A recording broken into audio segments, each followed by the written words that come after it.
Renoir vit qu'on cherchait un peintre spécialisé en décoration sur store. Il n'y connaissait rien, mais assura le contraire au patron, qui l'engagea immédiatement. Plus tard, il s'essaya avec succès à la décoration de café. L'architecte des Folies Bergères lui demanda même d'en assurer la décoration. Hélas, faute de budget pour financer l'échafaudage indispensable aux travaux, il dut renoncer.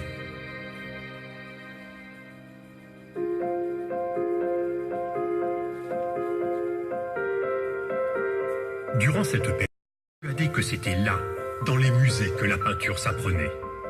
On ne dit jamais « je serai peintre devant un beau site », mais devant un beau tableau, confiait-il.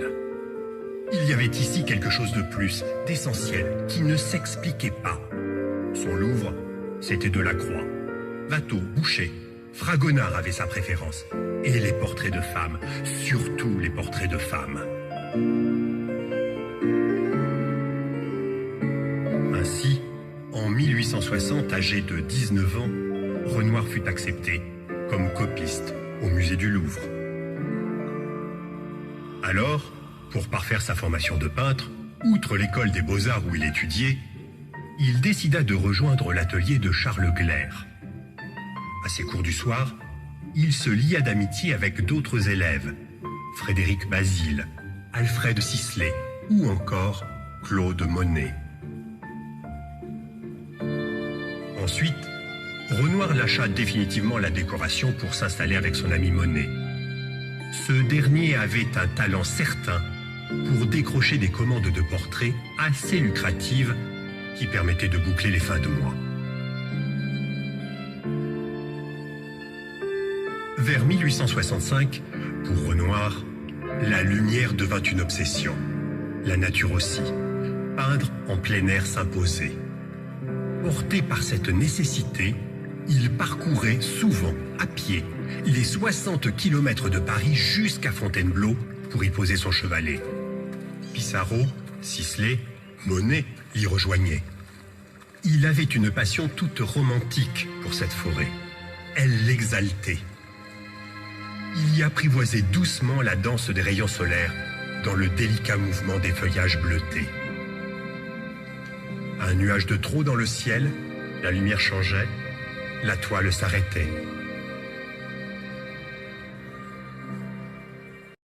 Cette peinture organisa plusieurs expositions dans sa galerie du 11 rue Le Pelletier. Ce fut un échec total. Pas un client pour venir voir Monet, Sisley, Morisot, Pissarro ou Renoir.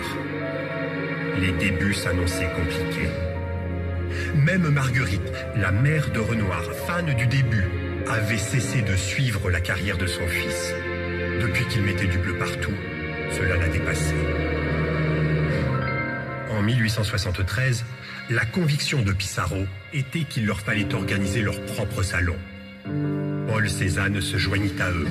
Edgar Degas, d'ordinaire si réservé, se rapprochait également du groupe. Manet s'abstint. Ensemble, en 1874, ils organisèrent la première exposition des impressionnistes. Ou compagne. Comme lui, Suzanne Valadon, qui partagea un temps sa vie, était originaire du Limousin. Née de père inconnu, sa mère avait quitté Bessines-sur-Gartempe pour s'installer à Paris, dans le Montmartre des artistes. Suzanne s'essaya un temps à l'acrobatie dans un cirque avant de devenir un des modèles préférés des impressionnistes. Ses 15 ans, sa rousseur, son menton fier, son regard droit, son allure volontaire séduisaient. Elle en jouait.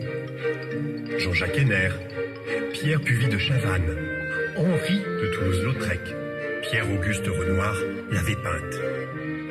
Edgar Degas, admiratif, l'amour y était partout. La scène, prétexte à de jolies promenades et à des rencontres passionnées. Pour le peintre qui aimait les femmes, celles à la beauté charnue des baigneuses décriées, ou celles aux fins minois rieurs et enjoués, la scène fut une source intarissable d'inspiration. Peintre de la femme, il le fut avec passion. Son idéal féminin rencontré se nommait Aline. Aline Charicot. Une alchimie inexplicable faite de passion et d'admiration naquit entre ces deux êtres dès 1880.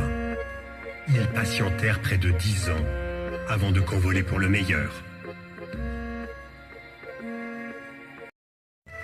Racontant son pari, fait de fêtes galantes et populaires dont Montmartre avait le secret. Le matin, aidé de quelques compagnons fidèles, Renoir transportait sa grande toile au moulin de la Galette et il peignait. Il avait pris soin de convier ses amis et de recruter quelques connaissances pour la durée de sa peinture, toute une organisation. Et quand ces modèles n'étaient pas disponibles, ce qui arrivait souvent, il peignait autre chose.